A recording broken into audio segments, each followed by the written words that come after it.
Hello, everybody. Welcome to a great conversation that I'm having with my coach and mentor, Stef Cybichowski. And today we're going to talk about one of my favorite exercises called the wondering exercise. And it's an exercise I use in my masterminds and my communities. And I love it because it's a great experience and exercise to really facilitate insight and really helps you get unstuck from whatever problem or situation that feels very sticky. So I want to hand this over to Stef, and I want to ask you, what is the wondering exercise and how did you come across it? Okay. Thanks, Nico. Great shirt, by the way. Thank you. The wondering exercise, I came across it probably about 6 or 7 years ago. I was attending a workshop by a couple of business coaches, come sort of entrepreneurs, transformational coaches called let me see, Robin Charbit and Ken Manning. Okay.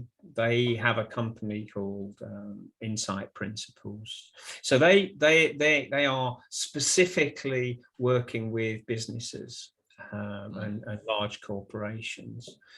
And they, in this particular workshop, they decided to do a demonstration.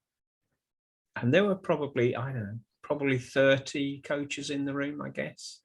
And they got everybody to do this wandering exercise in little groups of 3.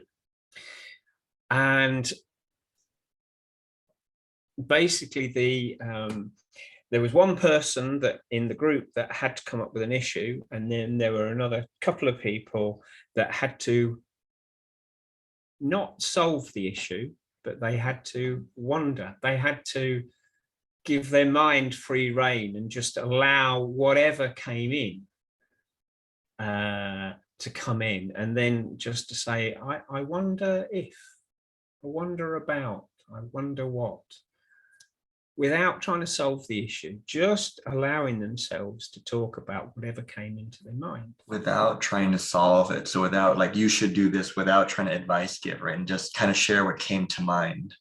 Absolutely. In fact, the whole thing was,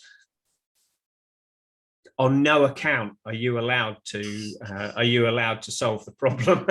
No account are you allowed to, sort of take confront the problem head on and try to solve it. The idea was just to wander around it. And then what would happen is the 2 people would then have a conversation with the guy with the issue, would listen to their conversation. And then when they were in the process of wondering, saying whatever came to them, he would then be free to not have to worry about the issue, not have to be stressed about how to solve it. They would just listen to the words that they were saying, and then he would have his own wondering. He would have his own aha moments and insights when the dots were joined. And it sounds like a really it sounds like an exercise that in futility, really, especially when you've got a problem you really want to solve. But what happened in this room was the 10 groups of 3 people. Out of those 10 groups of 3 people, 8 people with issues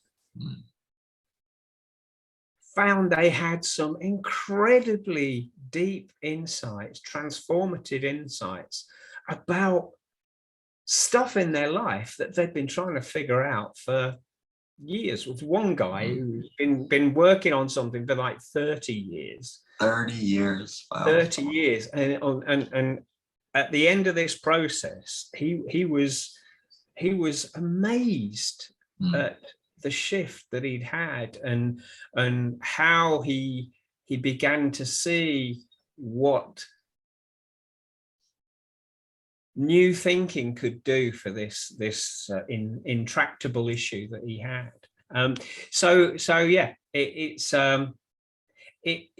feels very light, it feels very easy, and when you go into it, it's that I think most people will go, yeah, I don't see how this is going to work. I don't see Right. Because it seems so nonchalant and it does, so yeah. It surfacey, feels right? so light, yeah. But it's incredibly powerful, and I pretty much all the work that I do with groups, businesses that have issues that they want to solve, which is pretty much all of them. All the time, right? I use the wondering exercise, and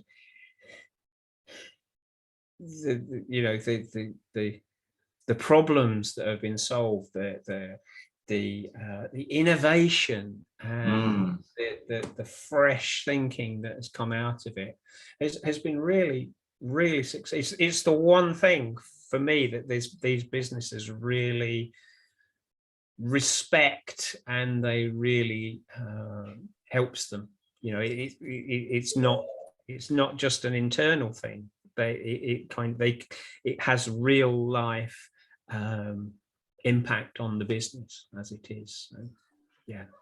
What do you make of the impact that comes from this? So what are the mechanics, I guess, behind the scenes that from this exercise that facilitates insights? I'd love to hear what you think about that.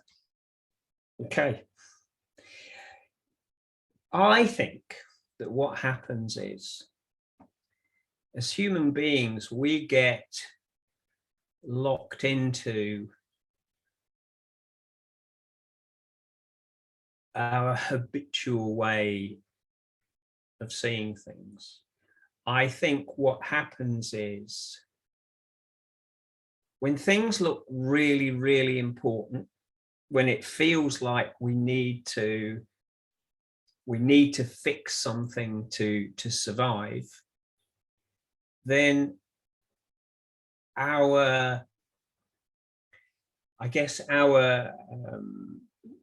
go-to place is, okay, so how have we done it before? What has our experience taught us? How can we solve the problem using everything that we already know? We go back to our database of, it's a comfort zone for people. It's what they know. How to solve problems and analyze and take it apart. Mm. Yeah, I think that there's value in that. Mm. I think that it's possible to have a problem and take what you already know about how that problem has arrived, and then use what you already know to kind of tweak it, make it work better. But I think when we're looking for real innovation, we're looking for completely fresh ideas, a new way of thinking about the situation, we have to look somewhere else. And that somewhere else is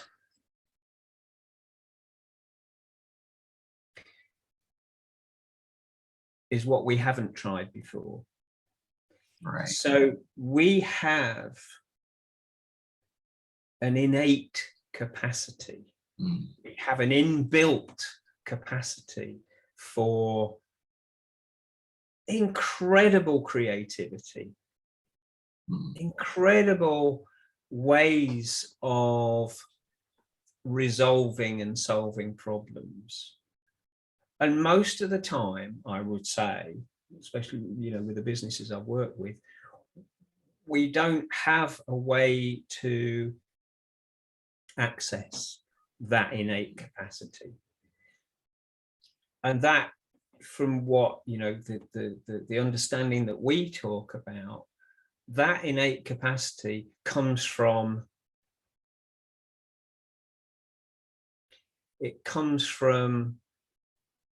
not what we already know. It comes from allowing ourselves to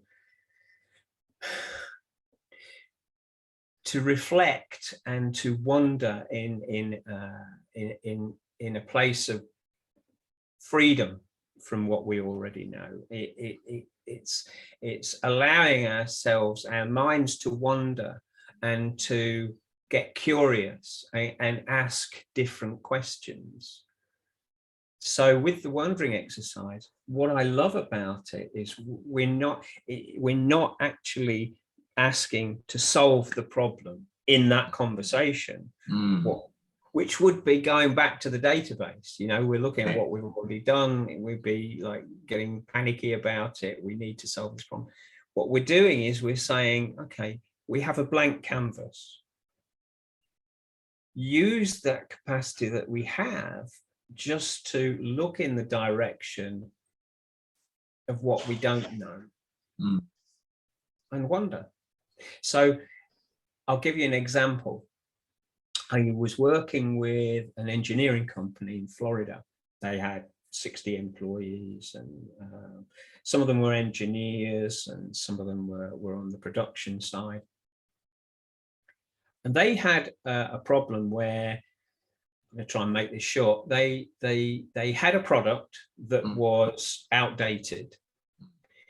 They had a design created for a new product that was on that was going to supersede it, but they had a competitor that was about to release their version of this new product, and they had normally the time it would take for them to create this product from scratch and test it and get it onto market would be about a year.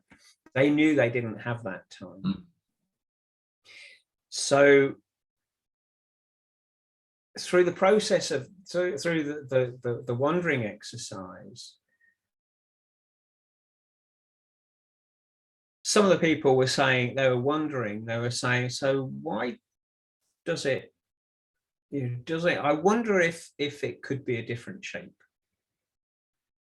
I wonder if we don't have to buy new components in for it. Could we reuse the stock that we already have? There was a number of wonderings going on that they weren't specifically about that, but they were questioning what they'd already done before. And basically what happened was, as a result of that process, they managed to create this new product in literally half the time for half the cost. Wow. Which kind of saved their business. Right. But that was purely from the wondering exercise. Right. They had it in their heads that it needed to look a certain way, it needed to be a certain shape, it needed to have a whole new batch of components that needed to be bought in and that delivery time on. But there was a whole lot of wondering that kind of got them to just knock some of the assumptions aside that they had about how it needed to be done. Right. And for me, that's I really love seeing how creative people can be when they're in that space of fresh thinking, when they're in that place of insight. I love that. And as you were sharing, I had an insight too, is I think what I love about the wondering exercise is the language of it, because I like to pay, like, I love copywriting and like paying attention to language. And I realized that because you're wondering, you completely bypass, you help the person listening bypass their agreement, disagreement filter. Because it's not, you should do this or you shouldn't do this, where then I have to agree whether to take on this information or not. It's, I'm listening in to two people talk about or wondering about this issue, and I'm not agreeing or disagreeing. I'm just looking at what might be helpful. I'm getting my own insights. And I remember when I do the wondering exercise, when I first introduced this to the groups I work with, is the person wondering would look at the person who put the issue on the table. And I said, don't do that. I was like, why? Because they're not in the room. we have to pretend they're not in the room, because you need to be able to speak freely without Exactly. without worrying you're going to hurt their feelings, or like kind of want them to like you, right? Like they're not in the room, and It has to yeah, be completely unfiltered. unfiltered and neutral. Yeah. To the point where it might not even, whatever comes to mind might not seem to have any relevance to the issue that you're talking about. Right. I remember one exercise, I think I did it in one group, and like random things would come out, like I wonder if they're well rested, like, and Exactly. it turns out that was the thing. Well, actually they're really tired, and they were, so what turned their insight was, so the issue was they were worrying about growing their business and how to scale it. But the insight they got ended up being they're actually really stressed, and they haven't been eating well or sleeping well, and that was more important than scaling, because, and we talked about often about, as founders, taking care of yourself first. Yeah. And that would never have come about in under normal problem solving techniques of like, okay, we got to solve this growth problem. So actually, like you need rest. That's what you really need. Yeah. Yeah. Yeah. No, I just love the process of being given permission to forget about what you already know and just go into that space of anything's possible, and being able to voice whatever comes to mind, Right. whatever it is, and Right. seeing how what gets ignited from that. It's my favorite thing to do, really. Right. And I think what also I love about this exercise is, like, you don't need to be an expert at wondering. We're built-in wanderers. You don't need to get a certificate in it. You don't need years and years of training. You just let your natural wonder take over. And which brings me into questions on, because someone watching this might be asking, like, well, okay, how do I do it? So I wonder if we could talk a little bit about that. Like, how many people do you need for this, and what are the steps, if you could share that? Okay. I suspect the way that I do it, it really depends on the number of people. When there's a large number of people, as there was in the engineering company, there would be one person that brought the issue, and then there may be a minimum of 2 and maybe a maximum of 5 people that were doing the wondering. And then what would happen is, they would go through the process, and then there might be another person who was bringing the same issue but would be voicing it in a different way, would be, from his perspective and from the perspective of his job and his role within the company. And then, so that then 2 or 3 or 5 people would then go through the same process, but they would kind of shift the people around, so it wouldn't be the same people doing the wondering each time, with the same issue. So it's flexible. That's what I'm hearing. Yeah. I think what that does is that it gives you the potential for having, in that case there were 60 people in the company. It gives you the potential for having that process just keep being recycled, and then you get so many people wondering. You get so much feedback, and it's all useful. It's all. I love the idea of dots being joined together. If you have that number of people wondering about one particular issue, then the potential is enormous for being. How long does the wondering go on? Oh, that's a good question. I think the initial person has something like 3 minutes to talk about their issue, and the wondering goes on for, I think it's 7 minutes. It's not written. Okay.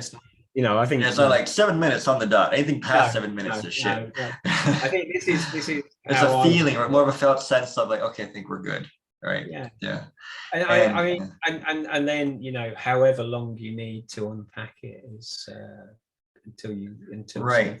So unpacking, so what I do is after the wondering is done, I would go back to the person who put the issue on the table and ask them what did they hear or what are they seeing?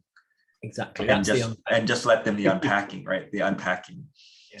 And interestingly enough, as they were unpacking, it's always special to me to see how the people wondering, like they felt that they had a part in that insight, and they would get that warm and fuzzy feeling like, wow, I was just wondering, like, who knew wondering could change this Yeah. person's life or Yeah. help this person get direction in their business.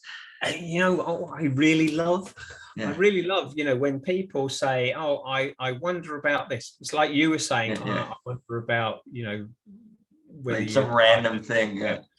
Sometimes the words people use to describe the thoughts that come into their head, they go through a process in somebody's mind, and then what comes out as insight can often feel like it has nothing to do with what was wondered. Right. Do you know what I mean? Yeah. And so often it for me, it's like, oh, how did you get there from there? But that's so cool that you got there. Because that process that the guy with the issue is going through when he's hearing people, he's got his own mental process going on, and he's having insights, he's having dots joined that nobody else can fathom. It's amazing how we produce fresh thinking and insight. We don't know how the joints Right. And my next question is this only for businesses? Can anybody who needs some insight experience this or use this? It works everywhere. I love that. I often do it with groups. I do it. I work with schools. I do it with kids. I love it. Yeah. It's such a light, fun way of being able to get fresh thinking, being able to see things anew, being able to find something unique and innovative. Even if it's about somebody's depression or about something that they want to create in the world, whatever it is, it's such a good way of being able to allow people to access what's already in there, that innate creativity that we all have. That's powerful. And I'm really happy we could record this conversation and let other people experience it, because it really is helpful. And to share, oftentimes I find myself just wondering on my own. Like I'll notice myself, like, I wonder, even in normal conversation, and people are like, what are you talking about? Oh, and I'm like, oh, I'm doing that wondering thing. I'm wondering, because it has such a nice light feeling to it. Yeah. In closing, is there anything that you think or you would like to tell people who are going to listen to this and they're going to go out and try it on their own? I would say, because I suppose when I first did the exercise, I was a little bit skeptical. Like, yeah, sounds a little bit far-fetched. I think that if you allow yourself to go into it with an open mind and you follow the steps and you allow yourself, if you're doing the wandering, to really, really just voice whatever comes in your head, whether you think it's relevant or not, you will be amazed at at what comes out your mouth and how the person who's dealing with the challenge manages to put that kind of information together in their own head. It is such a massive, it's so powerful for insight. It's so powerful for innovation. But what it's really cool for is you get to see just how much creativity we as human beings are capable of, just how in the moment we have this capacity to create solutions to problems, how we are designed to do that, which helps in all parts of our life. You know, we have this amazing design that we are capable of insight, deep insight, life transforming insight that solves problems in the moment. We don't need to spend a long time trying to fix stuff, thinking about stuff. We're designed to solve problems. We're designed for creativity. And I think for me that's the most exciting. That's the most exciting part of it, to see what we're capable of. That's beautiful. I'm trying to think what I could even add to that, or what would be helpful. I would like to echo what you shared about going into it with an open mind and open heart as an experiment, rather than trying to get what you and me were saying, like, did I do it right? And did I do what Nikon and Stef said it right? Is just to try it and let it evolve from you there. Yeah. And I would give one thing to note it, to keep in mind. And I think when I first introduced this to people, what I've noticed is habitually they still want to kind of solve it, you know, like, I wonder if they should act like, and then they'll try and solve it. And I tell people, like, don't try to solve the problem. And they're like, what do you mean? That's what I'm really good at. I'm like, you don't need to do it. And I found that I usually need to go first and show them what it's like to wonder about something and not try and solve the problem. That's a really good point, actually. I think with often if I have multiple groups doing the exercise at the same time, I'll have to walk around, because at some point the guy who, you know, there was somebody trying to solve the problem. So right. I've remind, it's how powerful that habit is. It's a habit, right. Exactly. And that's the wondering exercise. And I'm really, really grateful we record this conversation. We can give this to more people and help them solve more problems that can help just have a better quality of life. Yeah. All right. If you want to get in touch with me or Stef, our contacts are in the details. I highly recommend experiencing this with Stef yourself, and his website and contact details will be in the links below. All right. Thank you, everybody. And we will connect soon. All right. Bye. Bye.